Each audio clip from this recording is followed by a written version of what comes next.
अज्ञात की ओर। चौथा प्रवचन। विज्ञान और धर्म में कोई विरोध नहीं। एक मित्र ने पूछा है कि विज्ञानवाद और धर्मवाद में कैसे मेल बनाया जा सकता है। मेल उन चीजों में बनाना होता है जिनमें कोई विरोध हो। धर्म और विज्ञान में विरोध नहीं है, विज्ञान और अंधविश्वास में विरोध है। और अंधविश्वास धर्म नहीं है। अंधविश्वास को ही क्योंकि हम धर्म समझते रहे हैं, तो इसलिए कठिनाई खड़ी हो गई। अन्यथा धर्म से ज्यादा वैज्ञानिक तो और कोई चीज नहीं है। विज्ञान तो एक पद्धति है, सत्य की खोज का।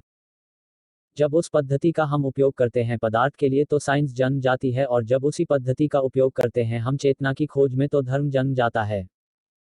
विज्ञान का एक प्रयोग साइंस है, दूसरा प्रयोग धर्म है। यह प्रश्न इसीलिए उठाया होगा तुम्हारे मनों ने क्योंकि जिसे हम धर्म कहते हैं वह विज्ञान से बड़े विरोध में मालूम पड़ता है। तो स्मरण रखना, वह धर्म ही नहीं है जो विज्ञान के विरोध में पड़ जाता हो। वह होगा कोई अंधापन। अंधविश्वास विज्ञान के मार्ग में ही बाधा नहीं है, धर्म के मार्ग में भी बाधा है। इसलिए दुनिया में बढ़ रही वैज्ञानिक रुचि उस सारे धर्म को जलाकर नष्ट कर देगी जो धर्म नहीं है। और इस वैज्ञानिक क्रांति से गुजर जाने के बाद जो शेष रह जाएगा वही खरा सच्चा सोना होगा, वही धर्म होगा। विरोध नहीं है इन दोनों बातों में। और दुनिया के जो लोग सच में धार्मिक थे उनसे ज्यादा वैज्ञानिक आदमी खोजना कठिन है। महावीर या बुद्ध या क्राइस्ट, इनसे ज्यादा वैज्ञानिक मनुष्य खोजना कठिन है। इन्होंने विज्ञान की खोज अपनी ही चेतना पर की, खुद के भीतर जो रहस्य छिपा है उसे जानना चाहा। रहस्य बाहर ही नहीं है, भीतर भी है। पत्थर कंकड़ में, पानी में, मिट्टी में ही रहस्य नहीं है, रहस्य मुझ में भी है। हमारे भीतर भी कुछ है, तो हम पदार्थ को ही जानते रहेंगे या उसको भी जो हमारे भीतर छिपी हुई चेतना है, जीवंत है। जिसे हम अभी विज्ञान करके जानते हैं वह जो बाहर है उसे खोजता है। और जिसे हम धर्म करके जानते हैं वह उसे जो भीतर है। आज नहीं कल दोनों की खोज एक हो जाने वाली है। यह खोज बहुत दिन तक दो नहीं रह सकती। तब दुनिया में वैज्ञानिक पद्धति होगी। उसके दो प्रयोग होंगे, पदार्थ पर और परमात्मा पर। निश्चित ही तथाकथित धर्म इसके विरोध में खड़े होंगे। वे इसलिए खड़े होंगे कि हिंदू और मुसलमान, जैन और ईसाई, अगर विज्ञान का प्रयोग हुआ आत्मा के जीवन में भी तो ये सब नहीं बच सकेंगे। धर्म बचेगा, हिंदू नहीं बच सकेगा, मुसलमान, जैन, ईसाई नहीं बच सकेगा। क्योंकि विज्ञान जिस दिशा में भी काम करता है वही यूनिवर्सल पर, सार्वलौकिक पर पहुंच जाता है। मुसलमानों की फिजिक्स अलग, हिंदुओं की अलग, तो हम हंसेंगे, हम कहेंगे तुम पागल हो। पदार्थ के नियम तो वही हैं, एक ही हैं सारी दुनिया में, सब लोगों के लिए, तो एक ही फिजिक्स है, न हिंदुओं की अलग है, न मुसलमानों की, न ईसाइयों की। धर्म भी कैसे अलग अलग हो सकते हैं? जब पदार्थ के नियम एक हैं, तो परमात्मा के नियम कैसे अलग अलग हो सकते हैं? जो वैज्ञानिकता का अंतिम प्रयोग उन सबको बहा ले जाएगा और समाप्त कर देगा। और मुझे तो लगता है इससे शुभ घड़ी दूसरी नहीं हो सकती। कि ये सब बह जाएं, दुनिया से संप्रदाय बह जाएं, हिंदू, मुसलमान, जैन, ईसाई का फासला बह जाए, आदमी बच रहे। क्योंकि इस फासले ने बहुत खतरा पैदा कर दिया है, इस फासले ने मनुष्य को मनुष्य से तोड़ दिया है। और जो चीज मनुष्य को मनुष्य से ही तोड़ देती हो वह चीज मनुष्य को परमात्मा से कैसे जोड़ सकेगी? वह नहीं जोड़ सकती। इसलिए धर्मों के नाम पर जो कुछ हुआ है, चर्च और मंदिर और शिवालय ने जो कुछ किया है, उसने मनुष्य को कल्याण और मंगल की दिशा नहीं दी, बल्कि हिंसा, रक्तपात, युद्ध और घृणा का मार्ग दिया है। यह हजारों हजारों साल की बात है। आज तक परमात्मा किसी पुरोहित के मंदिर में प्रवेश नहीं पा सका है, न कभी आगे भी पा सकेगा। पुरोहित और परमात्मा दोस्त नहीं है। पुरोहित शोषण कर रहा है, परमात्मा का दोस्त कैसे हो सकता है? पुरोहित दुकान चला रहा है, परमात्मा की दोस्त कैसे हो सकता है? पुरोहित बेच रहा है, परमात्मा को दोस्त कैसे हो सकता है? और क्योंकि हर एक पुरोहित दुकान चला रहा है, इसलिए दो पुरोहितों में भी दोस्ती नहीं हो सकती। दो दुकानदारों में दोस्ती हो सकती है। जो एक ही धंधा करते हों प्रतिस्पर्धा हो सकती है, दोस्ती कहाँ? दुश्मनी हो सकती है। तो मैं निवेदन करूं, धर्म और विज्ञान के बीच मेल खोजने की भूल मत करना। अगर मेल करने की कोशिश की तो वे मेल धर्मों और विज्ञान के बीच होगा, जो कभी नहीं हो सकता। लेकिन धर्म और विज्ञान के बीच तो सदा से मेल है। वह तो एक ही सत्य के दो पहलू हैं।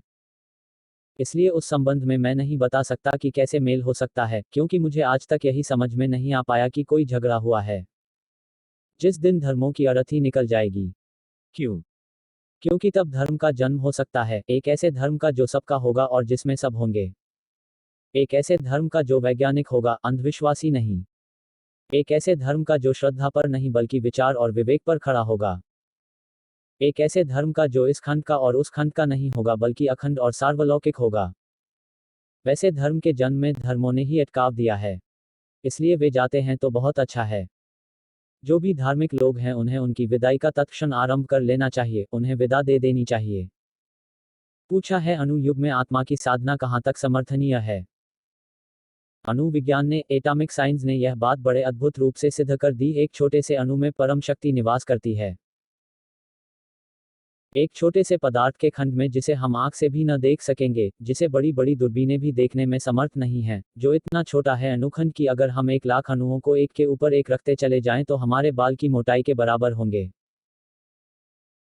1,00,000 अणु एक के ऊपर एक रख दिए जाने पर हमारे बाल की मोटाई लेंगे। इतना छोटा सा जो अणु है उसमें विज्ञान ने इतनी विराट शक्ति खोज निकाली है कि आज सारी दुनिया भयभीत है कि कहीं अणु बमों का विस्फोट हुआ तो फिर मनुष्य बच नहीं सकेगा। इसका क्या अर्थ है? इससे किस बात की सूचना मिलती है? इससे इस बात की सूचना मिलती है कि छोटे को छोटा मत समझ लेना। कोई छोटा छोटा नहीं है, क्षुद्रतम में विराटतम छिपा हुआ है। जो क्षुद्रतम है उसमें विराट शक्ति का निवास है। क्षुद्र कुछ भी नहीं है, सभी कुछ विराट है। इससे यह खबर मिलती है, और इससे यह भी खबर मिलती है कि जब पदार्थ के एक अणु में इतनी ताकत है तो चेतना के एक अणु में कितनी शक्ति न हो सकेगी। आत्मा चेतना का अणु है। जैसे पदार्थ को हमने खोजते खोजते आखिरी जगह जाकर अणु को पकड़ लिया है, वैसे ही जिन लोगों ने चेतना की खोज की है, खोज करते करते उन्होंने अंततः जाकर आत्मा के अणु को पकड़ लिया। आत्मा इकाई है चैतन्य की और अणु इकाई है पदार्थ की। विज्ञान अणु पर पहुंचा है, धर्म आत्मा पर। दोनों की खोजें हैं। दोनों की खोजें बड़ी वैज्ञानिक हैं। और ऐसी दुनिया में जबकि अणु खोज लिया गया है। पूछा है मित्र ने कि आत्मा की साधना की क्या सार्थकता है, क्या समर्थता, क्या उसका समर्थन किया जा सकता है। अणु तक जब तक मनुष्य नहीं पहुंचा था तब तक अगर आत्मा को न भी जानता तो चल सकता था, अब नहीं चल सकेगा। क्योंकि पदार्थ की शक्ति जिस मनुष्य के हाथों में आ गई हो विराट और अपने भीतर जो कुछ भी न जानता हो और अज्ञान से भरा हो, अज्ञान के हाथों में इतनी शक्ति खतरनाक ही सिद्ध हो सकती है। और क्या होगा? एक छोटे बच्चे को हम तलवार पकड़ा दें तो क्या होगा? ऐसे ही छोटे से बच्चे को जो आत्मा की दृष्टि से बिल्कुल बच्चा है, उस आदमी के हाथ में एटम आ गया है, क्या होगा? हिरोशिमा, नागासाकी होंगे। युद्ध होंगे, आज नहीं कल सारी दुनिया को डुबाने का आयोजन होगा। मनुष्य के हाथ में उतनी ही शक्ति शुभ है जितनी उसके भीतर शांति हो। भीतर शांति न हो, बाहर शक्ति हो तो बहुत खतरनाक है यह मेल। और भीतर शांति पैदा होती है उसी मात्रा में जिस मात्रा में मनुष्य चेतना से परिचित होता है। बाहर शक्ति उपलब्ध होती है उसी मात्रा में जितना मनुष्य पदार्थ के अंतिम से अंतिम खंड को समझ पाता है।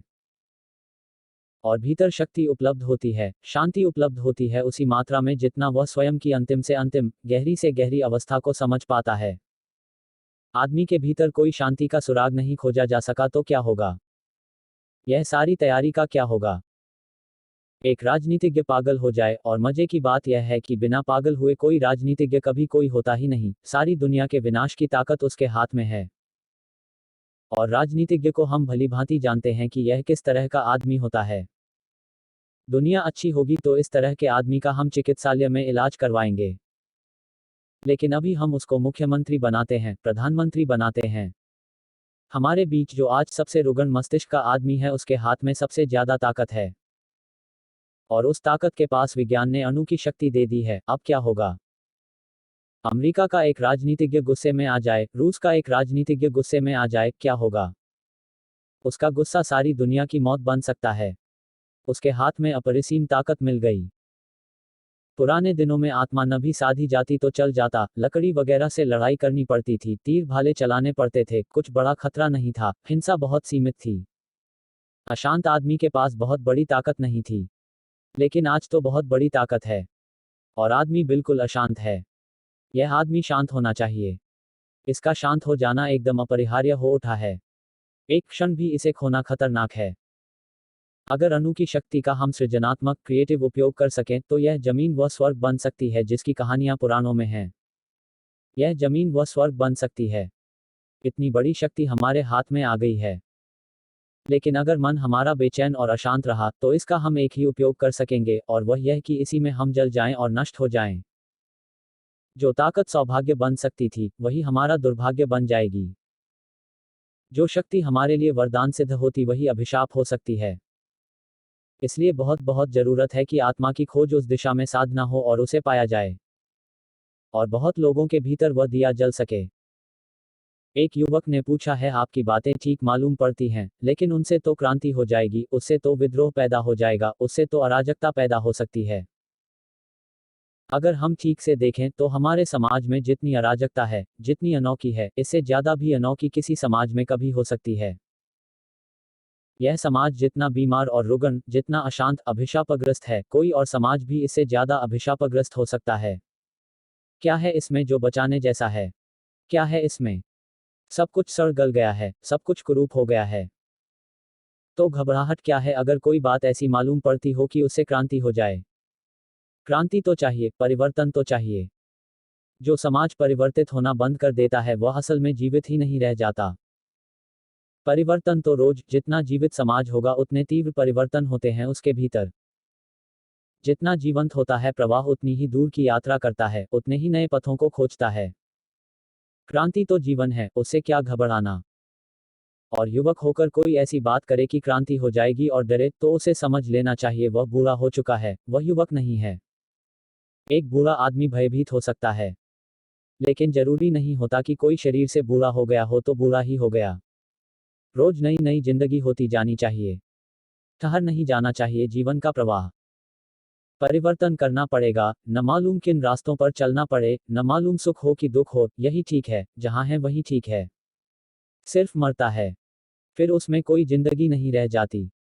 सूखता है और मरता है, सूखता है और मरता है और गंदा होता चला जाता है। क्योंकि गंदगी, जब कोई नदी बहती है तो बह जाती है और नदी रोज फिर पवित्र हो जाती है। और तालाब, तालाब में तो पानी तो उड़ता जाता है, गंदगी ठहरती चली जाती है। धीरे धीरे पानी तो नहीं रह जाता, कीचड़ रह जाती है, कचरा रह जाता है। वह कचरा इकट्ठा होता चला जाता है। युवक को तो सोचना चाहिए विद्रोह की भाषा में। लेकिन विद्रोह का क्या मतलब? विद्रोह का क्या यह मतलब है कि मकानों को जला दो, बसों में आग लगा दो, स्कूल के कांच फोड़ दो, शिक्षक का जीना हराम कर दो, यह विद्रोह का मतलब है? अगर यही विद्रोह का मतलब है तो बात दूसरी है, लेकिन यह विद्रोह का मतलब नहीं है, यह तो मूर्खता का मतलब हो सकता है, विद्रोह का नहीं। विद्रोह तो बड़ी गहरी चीज है, विद्रोह तो मूल्यों को बदलने की बात है, वैल्यूज को बदलने की बात है। विद्रोह किसी बस पर पत्थर फेंकने का नाम नहीं है और न कहीं हड़ताल कर देने का नाम है। और जो हम चारों तरफ देख रहे हैं विद्रोह, वह विद्रोह नहीं है। विद्रोह तो है जीवन जहां जहां जकड़ गया हो, जिन जिन मूल्यों ने जीवन को पकड़ लिया हो और उसकी गति को अवरुद्ध कर लिया हो, उन मूल्यों को बदल देना। हजार हजार जकड़ने हमारे ऊपर हैं, सारी मनुष्य जाति के ऊपर, उनको तोड़ना है, वहां विद्रोह करना है। अगर लड़के यही करते रहे और उनकी ताकत इसी में लग गई तो क्रांति कभी न हो पाएगी। और ये बहुत जो होशियार हैं हमारे समाज में शोषण करने वाले, उनके पक्ष में हैं, उनके हित में हैं। ऐसे में ऊपर से चिंता जाहिर करते हैं कि बहुत बुरा हो रहा है, लेकिन मन से वे इसे पसंद करते हैं कि यह होता रहे, युवक की ताकत इस बेवकूफी में लगी रहे। अगर अपने स्कूल के मास्टर के खिलाफ पड़ गए हैं तो आप नासमझ हैं। अगर लड़ाई ही करनी है तो मनु महाराज से करो, बेचारे मास्टर से क्या करनी। मनु महाराज से लड़ाई लो अगर लेनी है। मूल्य 3000 साल पहले जहां मनु छोड़ गए हैं वहीं रुक गए हैं, वहां से उन्हें आगे बढ़ाना है। वहां टक्कर है, वहां लड़ाई है। मुल्क को जिन्होंने गलत मूल्य दे दिए हैं। पूछा है उन्हीं युवक ने, ऐसा जो विद्रोह है, ऐसी जो क्रांति है, ऐसा जो इनकलाब, ऐसा जो परिवर्तन है, वह लाने के लिए एक अंधा विवेकहीन युवक कुछ भी नहीं कर सकेगा। चाहिए एक बहुत विचारपूर्ण, जागृत, बहुत ओज से भरा हुआ, बहुत विवेक से भरा हुआ, बहुत सावधान। इतनी सावधानी और विचार से अगर युवक भरेगा तो क्रांति होगी। और उस क्रांति से हित होगा, मंगल होगा। सभी क्रांतियों से मंगल नहीं हो जाता है। अगर क्रांति करने वाला बेहोश है, नासमझ है, तो केवल तोड़फोड़ करता है, बना कुछ भी नहीं पाता। असली क्रांति वह नहीं है जो केवल तोड़ती है, असली क्रांति तो वह है जो इसलिए तोड़ती है ताकि कुछ बनाया जा सके, जो इसलिए मिटाती है ताकि कुछ निर्मित किया जा सके, जो जमीन को इसलिए खाली करती है पुराने से ताकि नए का भवन खड़ा हो सके। लेकिन विवेक शून्यता केवल तोड़ती है, विवेक निर्मित करता है। वह विवेक चाहिए, उस विवेक की जागृति चाहिए। वह विचार करने से जीवन के संबंध में पैदा होगी। हम तो विचार करते नहीं हैं, हमने तो मान रखी हैं बातें जो किसी ने कह दी हैं। जिंदगी में बहुत विवेक और विचार चाहिए कि हम क्या कर रहे हैं। निरंतर अपने से पूछना चाहिए, निरंतर प्रश्न खड़े करने चाहिए, निरंतर संदेह करना चाहिए, सतत खोज जारी रखनी चाहिए कि यह क्या हो रहा है। हमारे मुल्क में तो हमने विचार करना कई हजार साल से बंद कर दिया है। हमने वह तकलीफ उठानी ही बंद कर दी है। वह हमने दो चार लोगों पर छोड़ दिया है। हे भगवान कृष्ण, तुम सोचो और गीता दे दो, हम उसी को संभाले रखेंगे। जो आदमी सोचना तक दूसरे पर छोड़ दे, उससे अभागा कोई आदमी हो सकता है। फिर उसके पास बचा क्या आदमी कहने लायक। सोचने की ही ताकत थी जो उसे मनुष्य बनाती थी, वही उसने त्याग दी। अब वह केवल एक अनुकरण करने वाला, पीछे चलने वाला हो गया है। जिंदगी रोज बदल जाती है, जिंदगी की समस्याएं बदल जाती हैं, इसलिए समाधान बदलने पड़ते हैं। कौन बदलेगा यह? ये विचारशील युवक चाहिए, जो सोचे, देखे और बदले। तो क्रांति से भयभीत होने की जरूरत नहीं, उसका भी स्वागत जरूरी है। एक युवक ने पूछा है कि पाकिस्तान से लड़ाई के वक्त, चीन से लड़ाई के वक्त, या सीमांत पर जब भी उपद्रव होता है, तो हम अपने अहिंसा के सिद्धांत का क्या करें? सिद्धांतों को आग जलाकर उसमें डाल देना चाहिए। सिद्धांतों की कोई जरूरत नहीं है, जिंदगी की जरूरत है। सिद्धांत सब झूठे होते हैं, वक्त पर काम नहीं आते। अगर कोई आदमी अहिंसक होगा तो वह यह पूछेगा कि अब युद्ध आ गया है तो हम अहिंसा का क्या करें। जब युद्ध नहीं था तब अहिंसा की जरूरत नहीं थी, और अब युद्ध आ गया है तो हम अहिंसा का क्या करें। अगर मैं प्रेमपूर्ण हूं और आप मुझे गाली दे दें, तो मैं पूछूंगा कि अब मैं अपने प्रेम का क्या करूं। यह आदमी मुझे गाली दे रहा है, मैं शांत था और एक आदमी ने आकर मेरा अपमान कर दिया, तो मैं यह पूछूंगा कि अब मैं अपनी शांति का क्या करूं। यह आदमी मेरा अपमान कर रहा है। अगर कोई मेरा अपमान न करता तो मैं शांत बना रहता, अब तो बड़ी मुश्किल की बात हो गई। अब तो यह शांति के सिद्धांत का क्या हो। सिद्धांतों की कसौटी तब होती है जब उनके प्रतिकूल परिस्थिति खड़ी हो जाती है। चीन और पाकिस्तान के उपद्रवों ने यह जाहिर कर दिया कि हमारी सब अहिंसा की बातचीत बकवास और झूठी थी। इस सत्य को हम नहीं देखेंगे, हम फिर वही पुरानी बकवास दोहराए चले जाएंगे जो कि वक्त पर काम नहीं आई। हमें जानना चाहिए, ठीक से जान लेना चाहिए कि हम केवल अहिंसा की बातें करने वाले लोग हैं। अहिंसा से हमारा कोई संबंध नहीं है। इसलिए यह कोई मुसीबत न हो तो हम मंदिरों में अहिंसा के प्रवचन चलाते हैं और किताबें छापते हैं और अहिंसा परमो धर्मः का गुणगान करते हैं और झंडों पर लिखते हैं अहिंसा परमो धर्मः। और जब प्रतिकूल परिस्थिति आ जाती है तो हम कहते हैं अब तो हमें अहिंसा की रक्षा के लिए तलवार उठानी ही पड़ेगी। बड़ी मजे की बात है, अहिंसा की रक्षा के लिए तलवार उठानी पड़ेगी। तो अहिंसा इतनी कमजोर है कि उसको अपनी रक्षा के लिए हिंसा की जरूरत पड़ती है। तो ऐसी कमजोर अहिंसा को छुट्टी करो, इसकी कोई जरूरत नहीं है। जो वक्त पर हिंसा का सहारा जिसे खुद ही खोजना पड़ता हो, तो ऐसी अहिंसा को हम क्या करेंगे।